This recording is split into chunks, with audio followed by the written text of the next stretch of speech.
Political parties are calling for an investigation into the allegations of corruption against the Speaker of the National Assembly, Nosiviwe Mapisa-Nqakula, which reportedly took place during her tenure as Defence Minister. Now, Mapisa-Nqakula has denied the allegations but confirmed knowing businesswoman Nombasa Ntsondwa-Ndhlovu, who is the wife of a general in the Military Health Service, who accused Mapisa-Nqakula of accepting bribes. Ntsondwa-Ndhlovu claims to have delivered millions of rands in cash in gift bags to Mapisa-Nqakula. Now, this is according to a Sunday Times report, and its revelation has raised the ire of political parties. A constitutional law expert, Advocate Michael Osborne, joins us now virtually for his perspective on this matter. Advocate Osborne, thanks so much for your time. Welcome to Morning Live. Good morning to you. Now, firstly, just as the story has broken and what's been written here about this latest, and I say the latest because there have been, other allegations leveled against Mapisa-Nqakula when she was Minister of Defence. But is there a reason for concern here by the political parties, or is this just another political play as we move closer to an election? Well, yes, there's always a reason for concern. There's two quite serious charges on the table. Of course, there's always a possibility of political animus. The complaint has been raised by the Democratic Alliance. Nonetheless, I think charges of this nature have to be taken seriously, especially when they're directed against the leader of Parliament, who bears immense responsibility. So you're looking at the appointment of Mapisa-Nqakula into the position of Speaker of Parliament. There were at that stage already concerns raised because of numerous allegations against her. So if we look at some of those allegations, in 2014, there was an allegation of a 22-year-old Burundi woman who was smuggled into South Africa, who was allegedly, reportedly, Nqakula's son at that point. A son's girlfriend, I should say, at that point. And then in 2020, the public protector found that Mapisa-Nqakula did not have the authorization or permission to transport an ANC delegation in an SANDF aircraft, of which the ANC, of course, later offered to pay an admission of guilt for using state resources. And now the call for her investigation, along with the chairperson of the National Council of Provinces, Amos Masondo, for allegedly misleading Parliament over the salary of the Secretary of Parliament, Xolile George, which should be at a maximum of 2.6 million rand, but was bumped up to over 4 million rand. So these are, of course, serious allegations, and they continue to raise questions around the Speaker, her moral standing. And some say that in a normal society, she should have already, been charged and stepped aside at the very least, if not resigned. Well, I can't speak to the previous charges. I'll speak only to the current charges. One of them, as you mentioned, is being investigated, or is sought to be investigated, by the Powers and Privileges Committee, which governs the internal affairs of Parliament.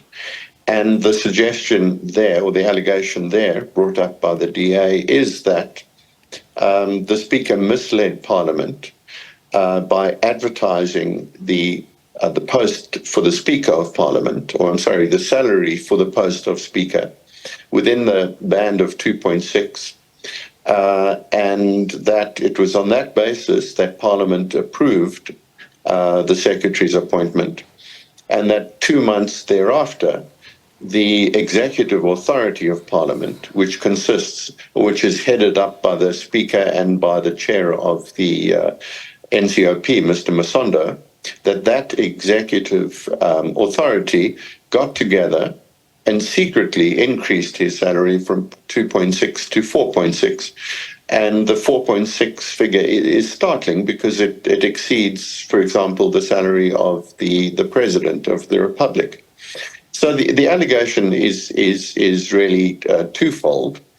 that the Speaker and the NCOP chair are responsible for the finances of Parliament, and for them unilaterally to have increased the salary is in violation of their financial responsibility. The second aspect is what has been termed contempt of Parliament, where the basis upon which Parliament approved the appointment of the secretary was the fact that the salary had been advertised at 2.6. And the allegation is that all along, and even while the interviews were taking place, the Speaker of Parliament and the Chair of the NCOP had already decided and had already made an assurance to the new secretary. Well, your starting salary will be 2.6, but don't worry, we have a plan. And within 3 months' time, your salary will be increased to 2.6, which will then be backdated to the time that you took up your office. So that's what the Powers and Privileges Committee has to look into, and we'll see what develops there. And also, what should happen in the meantime? Because, as I said previously, some people are saying that at the very least the Speaker should step aside. Are there clear guidelines of how this process should unfold? No, unfortunately, there are not clear guidelines. There's a code of ethics for all members of Parliament, which would include the Speaker. But as to the question of whether a person under investigation should step down, that's really up to the discretion of the person in the crosshairs. It's on the one hand, these serious allegations are flung around all the time, especially as you suggest in the run-up to an election. So you can't have the situation where someone's going to step down every time a charge is laid. So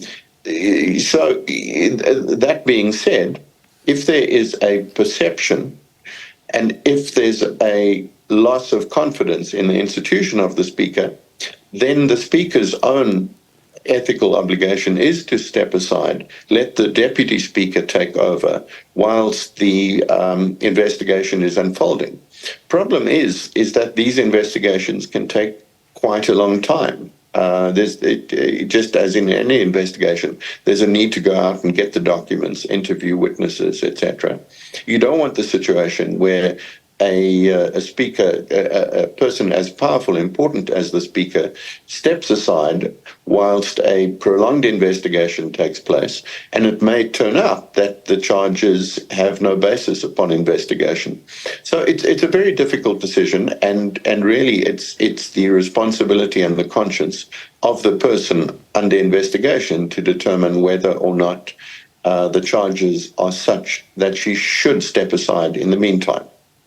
And what about the chairperson of the National Council of Provinces and, of course, the Secretary of Parliament as well, who are also now implicated in this whole scenario? What should happen to them, or would this just affect the Speaker? No, potentially it would affect them too. Mr. Masondo, as I say, is part of the executive authority which governs all of Parliament, the House and the NCOP. If he indeed was part of the secret agreement, then obviously the same considerations apply. As far as I'm aware, no formal charges have been referred against either against the Secretary or against Mr. Masondo. But if they are, then precisely the same rules and the same regime would come into effect. Well, we'll leave it there. Thank you so much for your insights, constitutional law expert Advocate Michael Osborne, on the allegations of corruption leveled against Nosiviwe Mapisa-Nqakula, alleged to have received bags of money from businesswoman Nombasa Ntsondwa-Ndhlovu, and also political parties and other sectors, including Labour, calling for an investigation into other allegations involving the Secretary to Parliament as well.